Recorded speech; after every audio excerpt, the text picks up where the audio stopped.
बिलावल भुट्टो जरदारी का सैयद हसन मुर्तज़ा की साहबजादी फातिमा की सालगिरह पर वीडियो पैगाम। बिलावल भुट्टो जरदारी की पीपल्स पार्टी पंजाब के पार्लिमानी लीडर की साहबजादी को सालगिरह की मुबारकबाद। फातिमा को 13वीं सालगिरह पर बहुत बहुत मुबारकबाद पेश करता हूँ। फातिमा के वालिद हसन मुर्तज़ा पीपल्स पार्टी के लिए बहुत जद्दोजहद कर रहे हैं।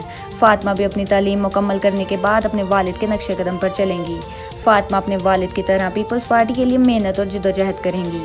इनका क्या कहना था, आइए देखते हैं। अस्सलाम वालेकुम। Today is Fatima's 13th birthday, तो हम फातिमा को सालगिरह मुबारक भी कहते हैं। फातिमा का वालिद जो है हसन मुर्तज़ा साहब हमारे लिए बहुत ही मेहनत करता है पार्लियामेंट में और असेंबली में और पाकिस्तान पीपल्स पार्टी के लिए, और हम उम्मीद करते हैं कि फातिमा भी जब अपना पढ़ाई मुकम्मल करेगी तो वो भी सियासत में आके पाकिस्तान पीपल्स पार्टी का उतना मदद करेगी जितना अपना वालिद आज दिन रात करता है। Happy birthday Fatima.